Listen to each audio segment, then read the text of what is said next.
Why take FPL advice from one expert when you can take advice from 100 of them? Welcome to FPL Mate, my name is Dan, and after 2 weeks of international break, the experts are back to help us out with our transfers, captains and chip decisions for Game Week 8 this time. Let's get started. So a massive shout out and thank you to the 100 top FPL managers who helped us out by volunteering their data for Game Week 8. We're going to see what their plans are for this week, and it's kind of interesting. We've got a few very strong trends that I hope you guys are going to be able to hop on as well as we try and make the best of each game week, getting those points. So shout out these guys. Let's see what they're up to. So it actually seems that a lot of our experts are not making a transfer this week. In fact, 59% no transfer used at all for Game Week 8. But that doesn't mean everyone is avoiding making transfers, because we have got quite a few making 1 or 2 transfers. 22% are making 1 transfer, 17% are making 2 transfers. So that's kind of close between the 1 transfer numbers and the 2 transfer numbers. It seems like if you are making transfers this week, it might even be worth making multiple. We have got one person making 3 transfers this week as well, which is something to consider if you really do need to shape up with your team, and just one person using their wild card this week. So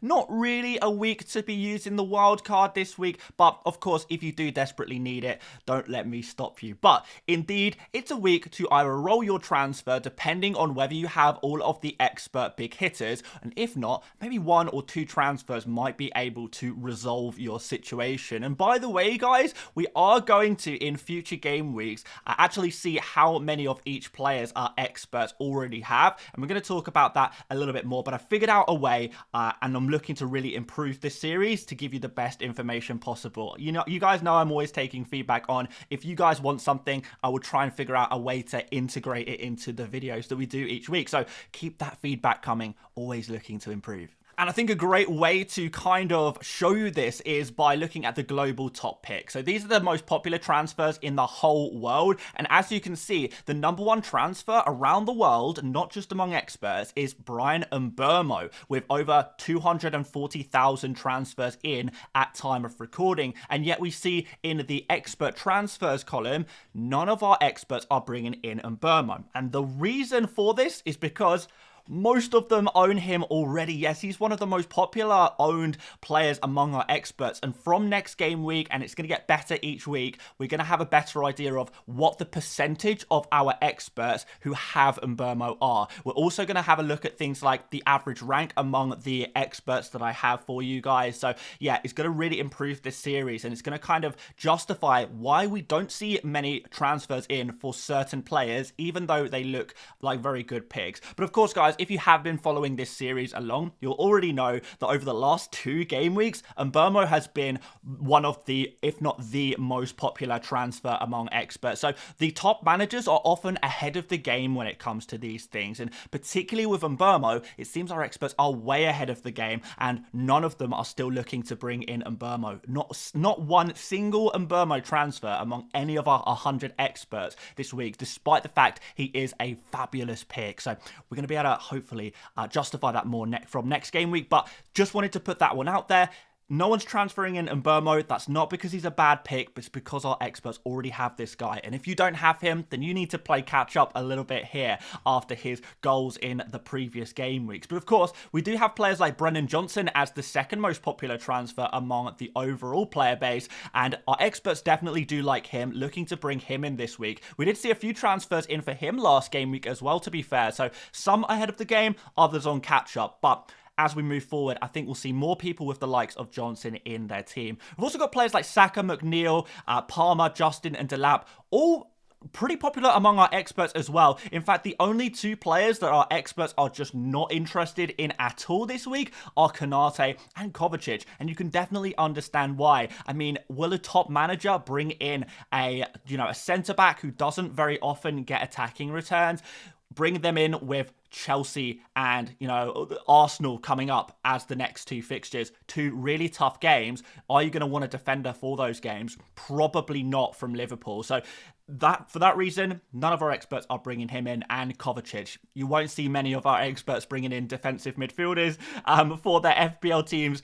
The experts do prefer to go for those more attacking players who have more consistent and predictable attacking returns each game week. So that's why we're seeing no one interested in Kovacic and no one interested in Konate. So I'd say those are the two big traps for this game week that you guys should avoid if you want to play on a level playing field with those top FPL managers. And I'm sure you do. But anyway, we got to move on because we need to look at who the experts are transferring out in Game Week 8. And the number one player here to transfer out seems to actually be Luis Diaz. And that's from a sample size of 40 transfer making experts. So that excludes any of our experts who is not making transfers or who is using a wild card, for example, this week. The ones making transfers, there's 40 of them, and 7 of them are removing Luis Diaz from their team this week. We also see João Pedro with his injury now confirmed to be longer term. He's been transferred out by 6. If you still do have him in your team, we are going to be able to find some nice replacements for you guys. We see like Salah being removed as well. Difficult fixtures in the next 2 for Liverpool, so you can understand why some of these expensive Liverpool players are being removed from FPL teams. Bournemouth, they play against Arsenal, so Semenyo is being transferred out by 6 as well. Watkins has some mixed fixtures coming up, starting with Fulham in Game Week 8.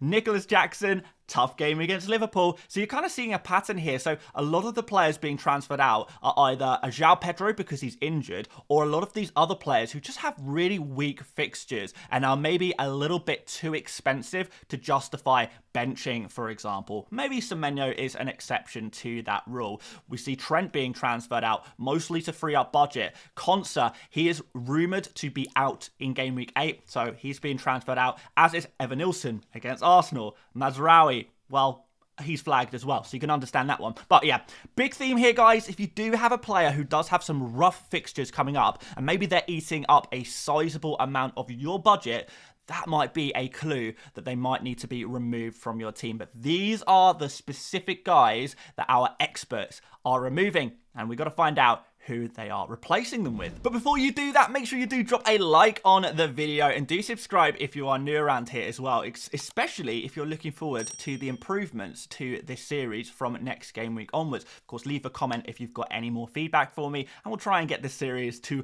the top standard we possibly can. And now we can look at those buys. Solanke actually is the number 1 most purchased player among our experts this week. He didn't even make it on to the first page of the overall player base transfers, so it's often nice to see when the overall player base are maybe underrating or ignoring certain players, and our experts see something. We can take those opportunities to take advantage over the overall player base, and I think that's what's going to happen with Solanke. He's playing against West Ham next, and this is a really good opportunity because West Ham have been weak defensively, but more importantly, they're conceding a lot of goals from central areas, and if someone like Son is out, for example, well, that could mean that Solanke is on penalties as well, which is obviously going to be very useful. Brendan Johnson is in here as well as the most popular midfield transfer in for this game week. Another Spurs player against West Ham. And then we've got some other slightly cheaper players like McNeil and Lewis.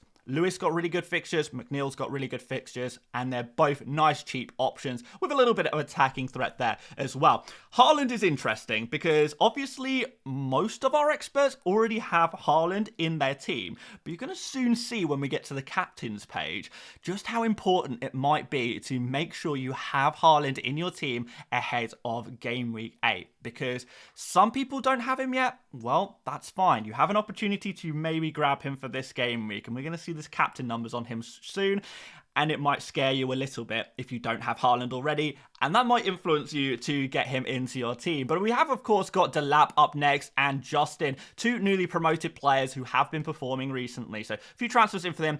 I want to make a quick note on Saka, and a lot of our experts did say, because many of them, most of them, haven't made their transfers yet. They share their transfer plans, their intended transfers for this game week. And many did say, well, if Saka is available, I will keep him. If Saka's available, I might buy him. But they also said if we get confirmation that Saka is out for game week 8, then they'd actually be looking to sell this player. And the most popular replacement for Saka seems to be Cole Palmer. So Cole Palmer is not on this page because he's not a super popular transfer among our experts. But if Saka is confirmed to be injured, we may even see Palmer go right towards the top, despite the difficult fixture, because people want to own Palmer for the long term. And removing Saka allows people to do that, particularly as Saka, if he's out for 8, difficult fixture against Liverpool in 9, might actually be worth just going 1 week early on that move that I'm sure will be very popular next week indeed. And finally, Wood, good form, Foden, very risky, but a couple of our experts fancy the risk there. But we do have to make some suggestions for some transfers based on the information that we gathered today. And of course, remember guys, this assumes you already have Mbeumo because you've been following along with the expert transfers, and it also assumes that Saka is available, which of course will change things dramatically if we do get that news. But here are some combo transfer suggestions gathered from our experts. So if you're looking to get Haaland in and you don't have him already, something like Salah and Watkins to Johnson and Haaland would work really, really well as a method of getting Haaland into your team. You sacrifice 2 pretty expensive players, you replace them with 1 expensive and 1 cheap, and that works out quite nicely.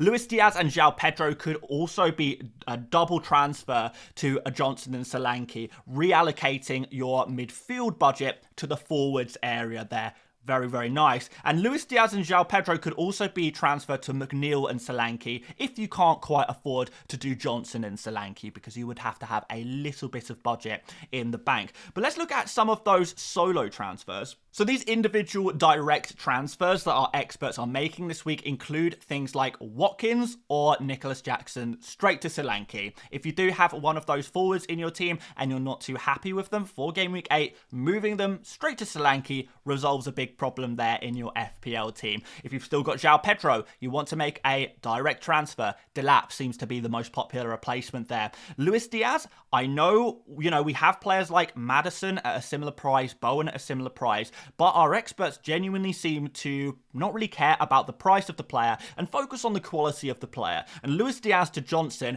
is the preferred move ahead of something like Luis Diaz to Maddison or Bowen. Remember, you don't have to spend all of your budget in one transfer move, and sometimes holding that money in the bank for a transfer next game week, you might actually thank yourself, your previous self, thank your old self when making the next transfer, and you maybe needed that budget in the bank. We've got Semenyo to McNeil, a straightforward one, and I've put a defensive transfer on here. The biggest defensive transfer that our experts are making is Konsa out and Lewis in. If we can get verification of a Konsa injury, then I think Konsa to Lewis makes a lot of sense for you guys as well. So it might be worth holding off on some transfers if you're still waiting for Konsa news and also Saka news as well, because there is plenty of different routes we can take depending on injury situations. But if all injuries come back fine, then maybe you can explore some of these other transfers that are maybe a little bit more luxury, but definitely improve your team as well. And finally, we need to have a look at captains, and brace yourself for this, guys.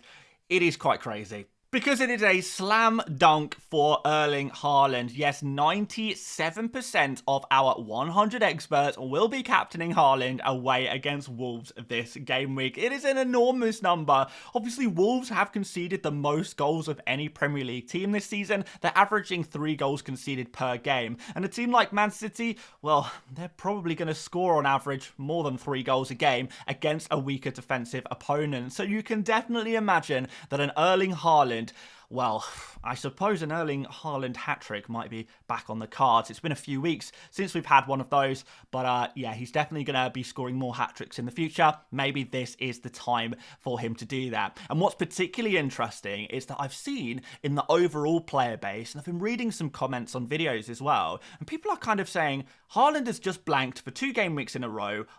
He is really expensive. I don't want him in my team anymore. I'm going to sell Haaland. And when I look at something like this, 97% of experts are not just keeping Haaland, some are even buying Haaland, but also captaining Haaland at such a high rate.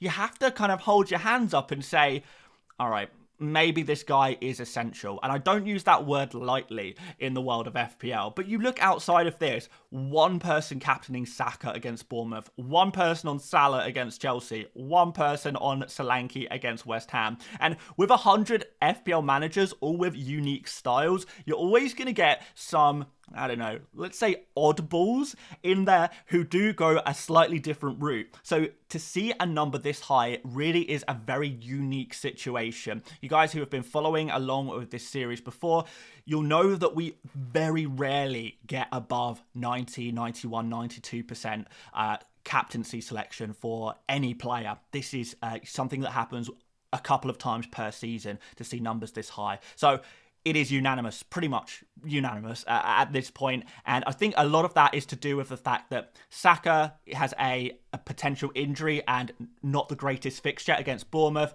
Salah is against Chelsea, Palmer is against Liverpool, and therefore Son is potentially injured. So you kind of look around at all of these other premium players, and nobody really has the fixture. And the best player of them all very much does have the fixture. So it's an obvious one this week.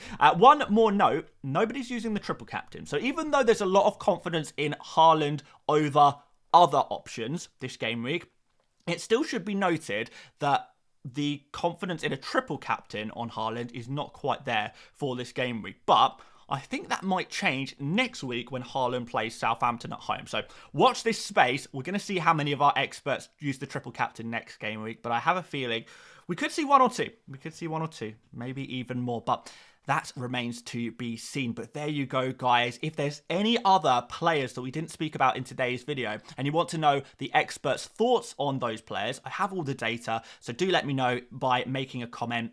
Ask me how many of your experts are bringing in this player or selling this player, and I'll be able to tell you. I'll just bring up my spreadsheet and let you guys know. And like I say, any feedback, very much appreciated. But aside from that, do like the video if you enjoyed, subscribe if you're new around here, and YouTube is recommending you watch this video next. So maybe you should do that, maybe. Anyway, guys, thanks so much for watching, and I'll see you later, mates.